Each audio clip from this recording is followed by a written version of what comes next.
So this week is going to be huge for Terra Luna Classic. Welcome back, everyone. August will be a crucial moment for old Terra Money Classic chain. That's pretty good news, and that's exactly what we wanted to see. So let's take a look at what this means. Terra Rebels are preparing a governance proposal which will have a significant impact. That is correct. My too long didn't retake. Terra Rebels just made a new chain. Be sure to smash that like button. Terra Rebels are delighted to announce the software release, which is basically half of a full version, is now delivering commitments to Luna Classic as contained in white paper.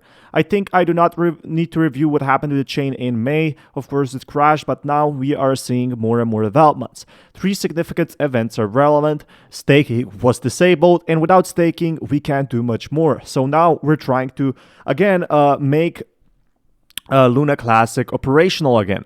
The mint burn between UST and Luna was disabled, which means basically no more burns, right? No more burns for Luna, no more minting. A new chain was bootstrapped. Since then, the classic chain was basically left behind the Terra Foundation guard, which was facilitated by implementation pre-crash. Is this cool? For sure not. Maybe they legal implications for this? I don't know. But for sure, a chain does seem to have no future under these conditions. You know, it has no developments right now, but that is about to change. So as a validator with my friends and partner, they Capital, that's really cool. We decided to keep providing infrastructure for the old chain. So we wanted to thought it would be a fair move. The obvious problem, which what I'm seeing right now, how can you keep a blockchain running if people can't delegate token validators to make the voices heard? So under the lead of Terra Rebels, a governance proposal was written to re-enable staking. So a lot of developers came forward and are now helping Terra Luna Classic, just as it should be. So far, so good. Nobody is implementing the governance results. This problem that leads to something like Mexican standoff, so staking rewards. So what I mean, what we're saying, personally, I'm impressed the Terra Rebels were able to get to this point. So why am I concerned in the last few days? There's a high probability Terra Classic will halt and never run again. But it's possible that it will run again. So right now it's a huge gamble on what will happen. And that's what a lot of people are waiting for. Are waiting for that gamble. I'm afraid of that as we are aware for responsible for the tokens and stakers, which are both in danger if validators can find conscious or if we're a side that doesn't win. So what we're waiting for right now is Terra Classic going to be ever operational again. Same time, I think we need to be careful with expectation management. Even if the endeavor succeeds, an economic recovery shall not be expected on a broader scale. So Terra Luna is now going to get developed.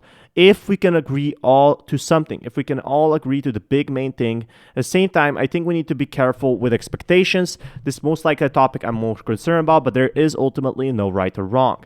A halt would put a gun on the validator's chest. Either support the proposal, the chain is dead, or validators will basically get nothing. A halt under current conditions most likely will result into a permanent halt. We would have problems to coordinate the start again. More conflicts arise. Right now, it's just chaos inside Terra Luna Classic's chain. We almost have 2/3 of validators that would prevent the scenario. So that being said, if the 2/3 can agree to something in Terra Luna Classic, 2/3 of like the community leaders can agree to for Terra Luna Classic could have a great thing planning forward. If 2/3 of all staked Luna 1 tokens, Luna Classic propose identical code, that code is recognized by the network. With less than 1/3 of the votes is override and sent to validator jail, which basically means that it's not going to be used. The defeated minority continues proposing codes after being sent to jail. Their staked 1 tokens are slashed to 0. They become powerless, and new validators appear to take the terminated validator's place. So 2/3 need to agree to something bigger.